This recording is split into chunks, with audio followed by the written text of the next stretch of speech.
Hari Om. So let's understand the importance of meditative asanas. If you look at the purpose of asana practice, it appears from the ancient books that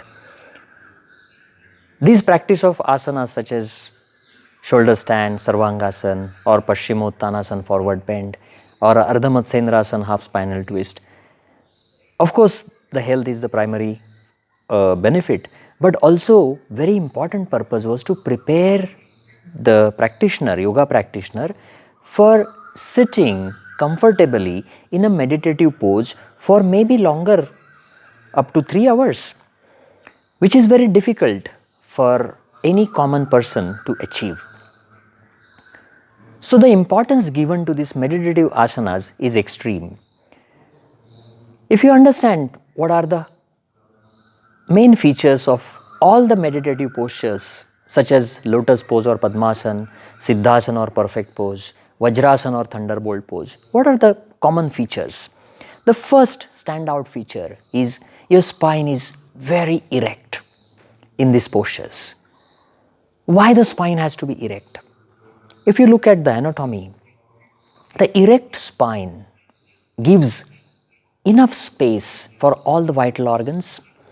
The natural tone of the vital organs is designed in this position. The next benefit of erect posture is optimized breathing pattern.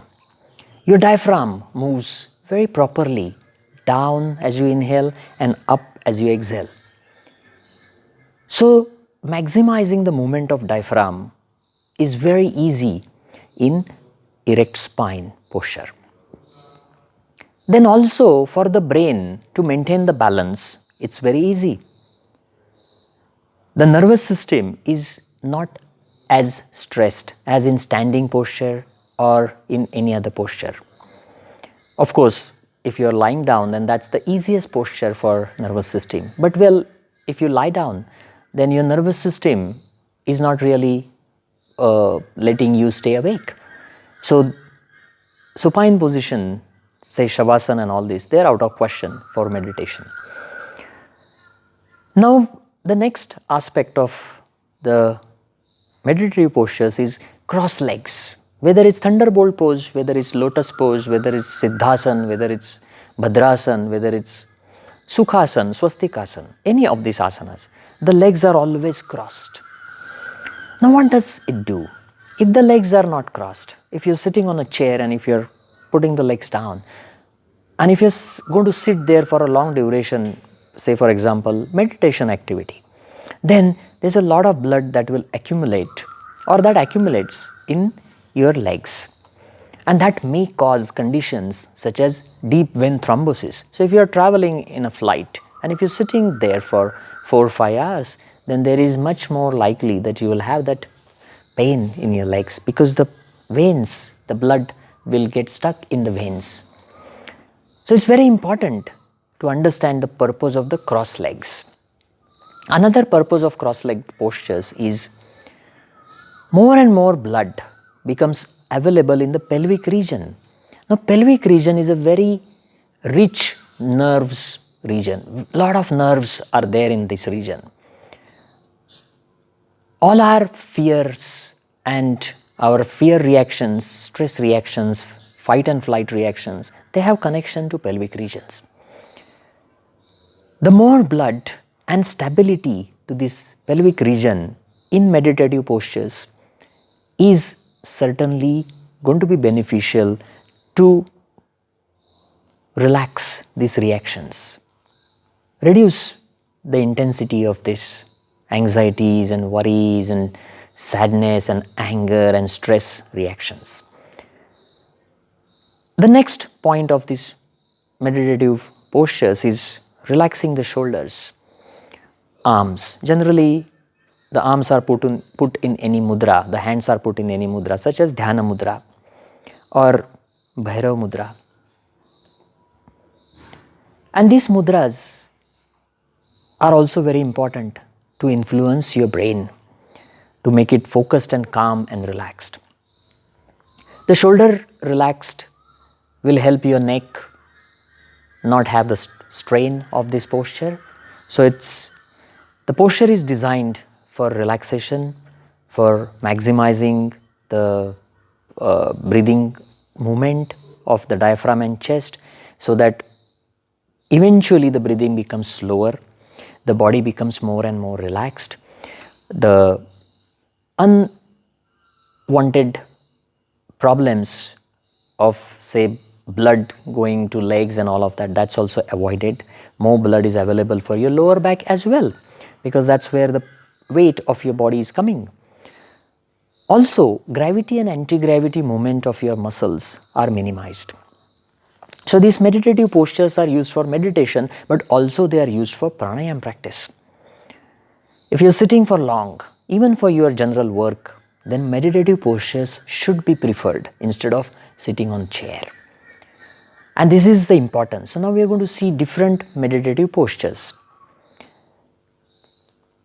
First posture is called sukhasana, just a simple cross-leg position. So I'm just going to show it to you.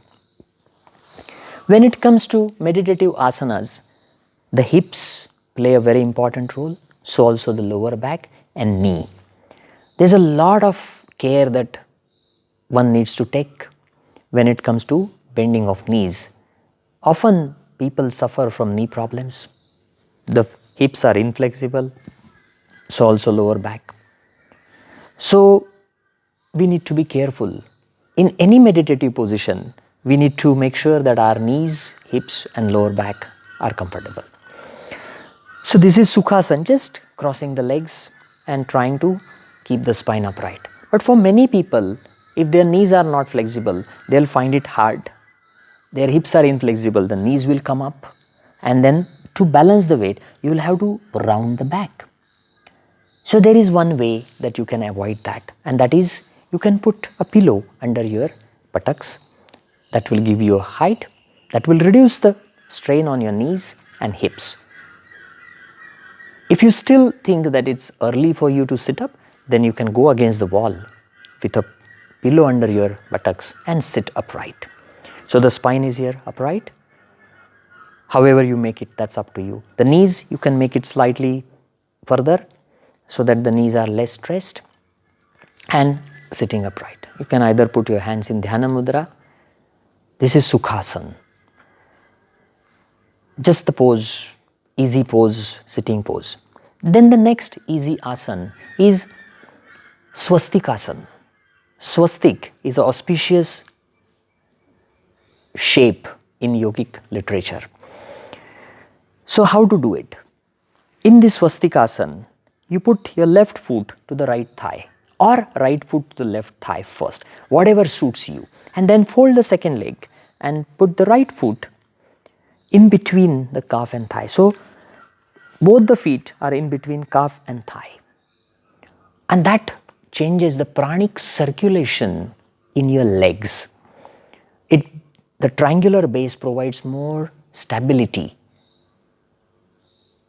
This is very helpful when you are doing it for longer duration. Again, the neck is in line with the spine and the head is steady. Arms are relaxed. If the wrists reach your knees, that's fine. If not, wherever they reach, and you maintain the pose. So this is Swastikasana, auspicious pose. Then the next asana is again an easy variation, but it is hard for those people who have knee problems. That is Vajrasana, thunderbolt pose. So I'll just show you the Vajrasana. So you can be on your toes, extend the legs and try and sit. Put your buttocks in between both the heels. You can see it from behind.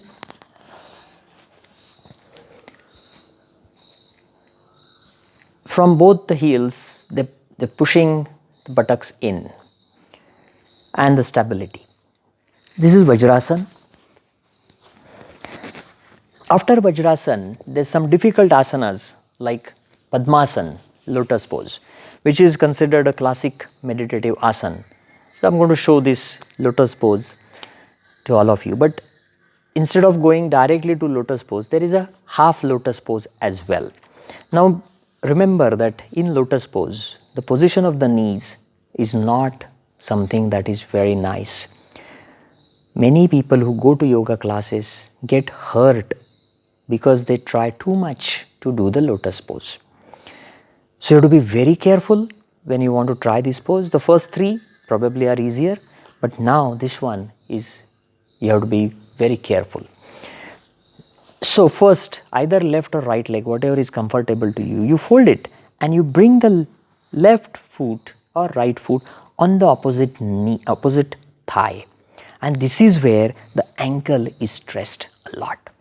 When you fold the other leg, this is classic lotus, but I am showing you half. So you fold the leg under. Then it is slightly better variation for your knee. So this is half lotus, Ardha Padmasana. Again, arms relaxed, wrists on the knees, spine upright.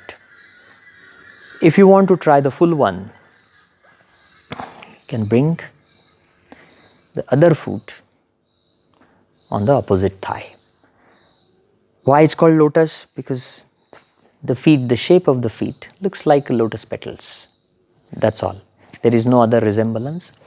This interestingly provides more stability to the lower back and pelvic region. Once you settle into this pose, you'll realize that you feel a bit more stable and comfortable in these areas. Of course, if the knee is uncomfortable, then you will not be able to maintain this pose for long. The next asana is another difficult asana called Gorakshasana. Now, if you're not going to be able to do this asana, that's fine, but it is there in the ancient traditions, so I'm just going to show it to you. So, you basically bring both the feet together, you join them, you bring them close to the buttocks and then raise up and sit on these ankle joints. This is quite difficult pose. It does provide a good stability to your lower back. Of course, this is going to be also strong on your knees, so to be careful with this asana. Then the next asana that I am going to show you is called Siddhasana. Now this is the ultimate asana as per the Hatha Yoga tradition for meditation or pranayama. The ancient books of Hatha Yoga Pradipika and Ghiranda Samhita, they talk about every asana, say Mayurasana, peacock pose or headstand Shirshasana in 2 lines. But Siddhasana, both these books have discussed in 24 lines. So the importance is 12 times more, which is a fascinating thing to see. So how this Siddhasana is done? Either left or right heel you fold, right knee you fold, and then the left or right heel goes into the perineum or in cervix region. So how is it? When you straighten the spine, you feel that pressure in this perineum region, in between the urinary and excretory organs. So you feel that pressure, strong compression there. Then you can understand, yes, your pose is right, but it puts a lot more strain on your knees. And then folding the other leg and the heels are on top of each other. And this is how you do Siddhasana. If you sit in this pose, there's a strong awareness of the pelvic region because of the pressure of the heel. Certainly, the Mula Bandha, the root lock, is applied in this perineum region. So this asana triggers that Mula Bandha naturally. And why Mula Bandha is important? Because it stimulates these nerves and also it kind of holds them together. So you're controlling the nervous activity in the pelvic region very strongly using this asana. When we get scared or when we are fearful, we naturally apply Mula Bandha. So this area naturally contracts and it provides a bit extra support to our mind and to our body. So probably that was the purpose why this asana was recommended, and it does say in the books that if you practice these asanas, all your mental problems and all your physical problems would go away. Probably this asana is deactivating the stress reaction, the fight and flight reaction, because of that constant pressure applied to the perineum region. So this is the ultimate asana. In any of these asanas, if you want, you can keep the pillow under your buttocks. Absolutely fine with that. If you really want to take the support of the wall in all these asanas, you're most welcome to do that. You should not suddenly start maintaining these asanas for longer duration. You start first with 30 seconds. If it is not painful, if it is not uncomfortable, maybe after 1 week, make it 1 minute. Maybe after 3 months, make it 3 minutes. And after 1 year, you can aim to sit in these asanas steadily for half an hour. If you go so slow and steadily, then you will not hurt your knees and you will get all the benefits of these meditative asanas.